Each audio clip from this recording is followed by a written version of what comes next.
So let's talk now about character real quick. Character or plot, right? You guys ever hear that? Which is most important, character or plot? Character is plot.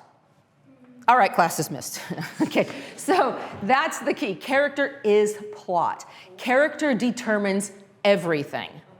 So when you understand who your characters are, why they do what they do, the way they think, that will dictate every action they take.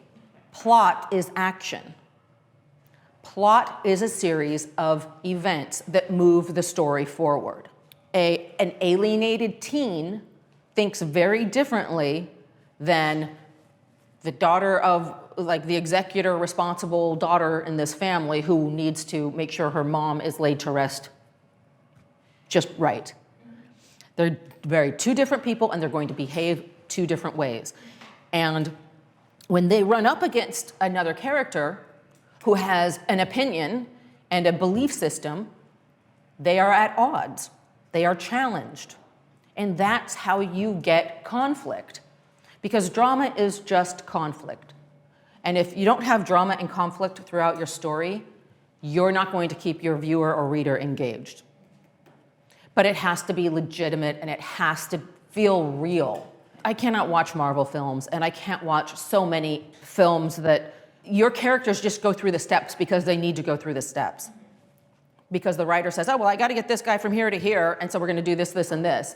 And you've seen it all before, and you know exactly what they're doing, and there's no emotional connection to anything, and they're only challenged by a bullet or by another bad guy, and it's very boring. So your character, every choice they make creates the plot. Make those choices as believable and real and connected to their emotional journey as possible. When you're creating your character, give them a defining characteristic, because characters should be a lot of fun.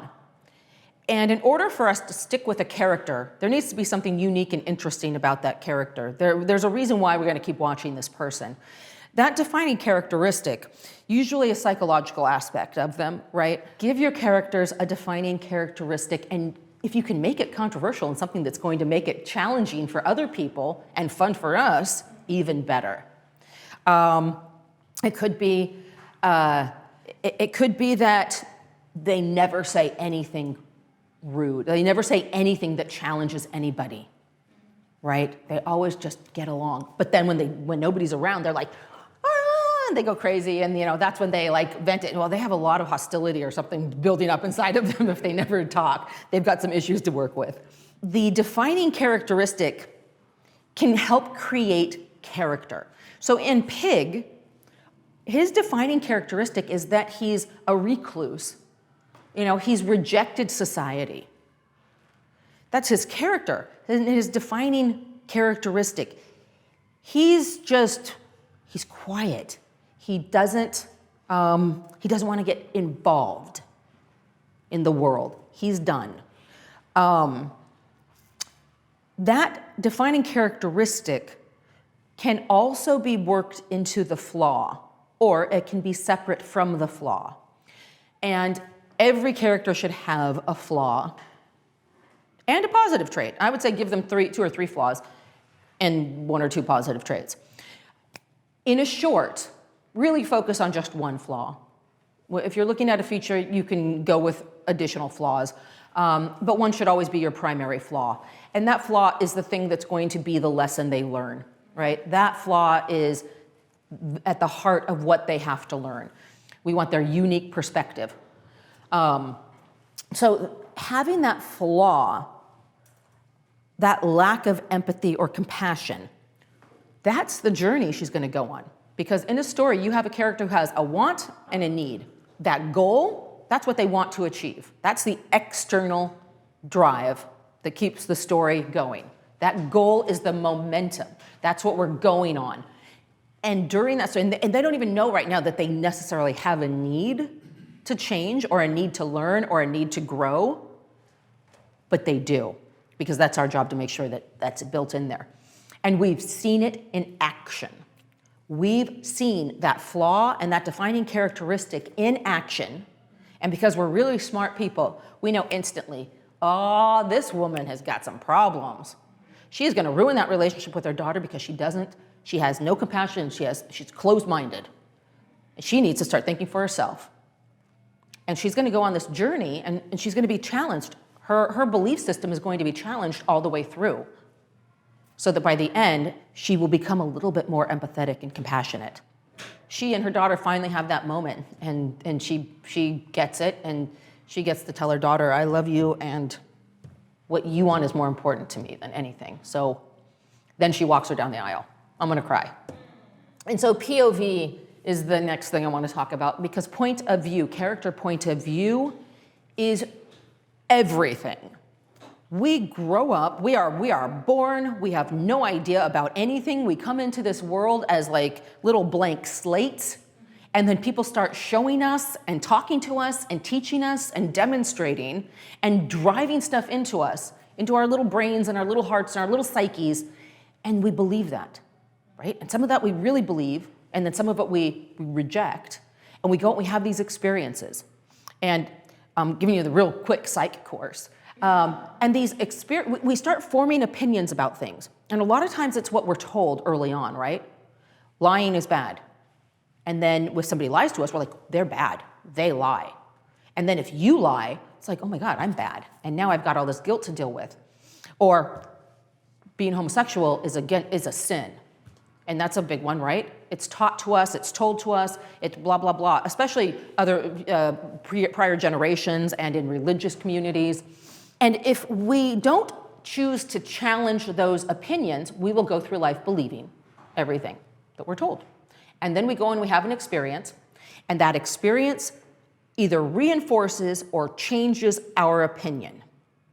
And a lot of the time, we shape an experience to reinforce an opinion. We want to believe that we are always right and that our opinion is right, and we will argue our opinion to be right even if it is not, because we are so focused on, it's that ego, right? That ego that comes out. And your characters will have this ego that drives them forward in the story with their right POV, and they do not want to change that POV.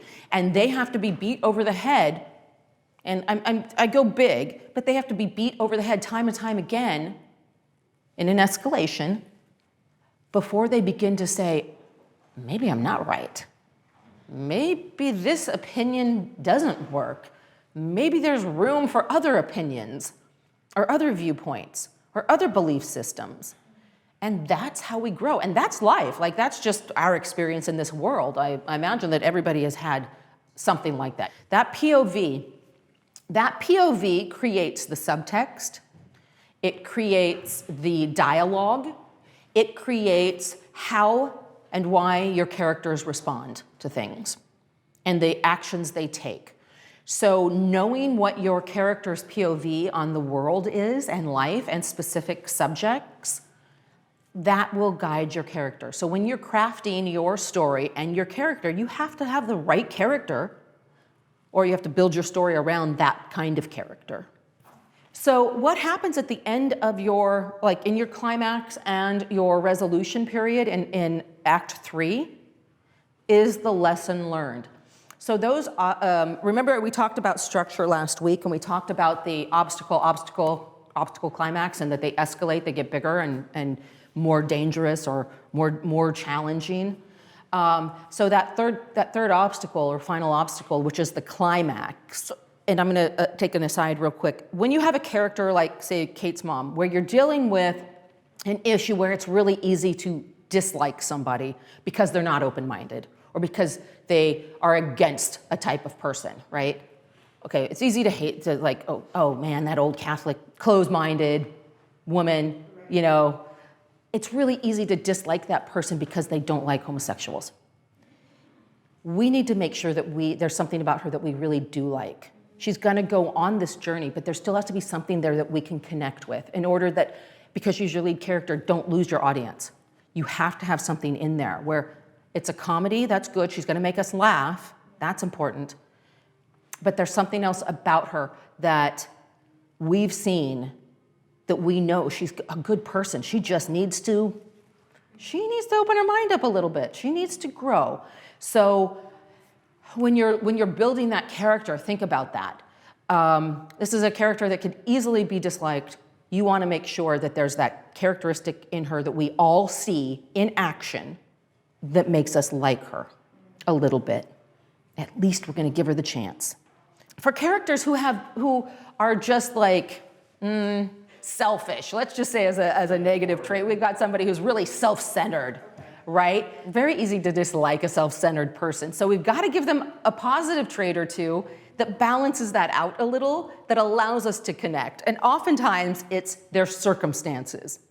You know, maybe they live in a world where they're not loved, where they're unloved, where there's no compassion or empathy in the family. Maybe they come from a world where, you know, mom's always gone at work and they just have nobody in their world to connect with. Maybe they're just really great with dogs. You know, they're really narcissistic. When it comes to dogs, man, all that falls away, and we get to see this inside, this inner part of them where we're like, oh, I would have that person train my dog for sure. But, and when I say like we see them be nice to a dog, it's that same idea. They're saving a cat. We get to see something, a glimpse inside of them that reconnects us. In a lot of action films, you get characters who are really one-dimensional.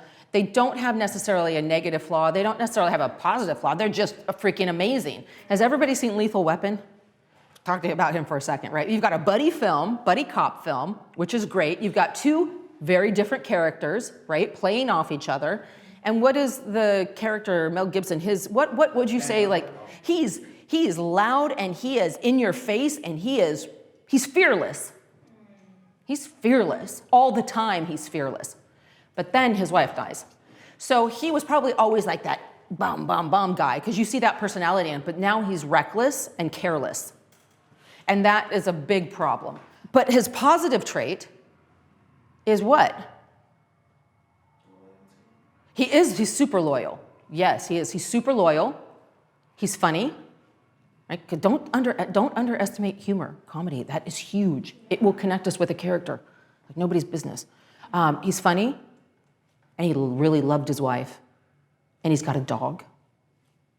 Like all these things, right? He loves his dog.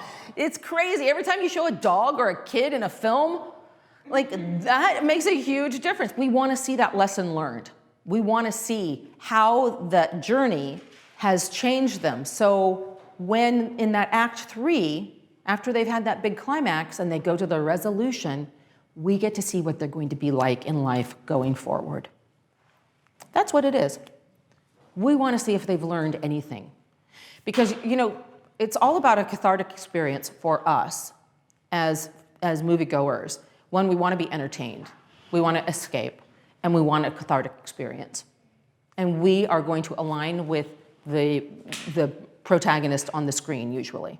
That's the character we're going to take the journey with. Films help us to be better people. The screenplay formatting. And this will tell you everything. So most of these programs, though, already do all this formatting for you. They will default to a 12-point courier. They will default the margins. They will default the center character name. You're going to see it open with fade in, all right? You're always going to open with that. It also tells me when I look at it that this is page 1. This is the beginning of the script, because page 1 is not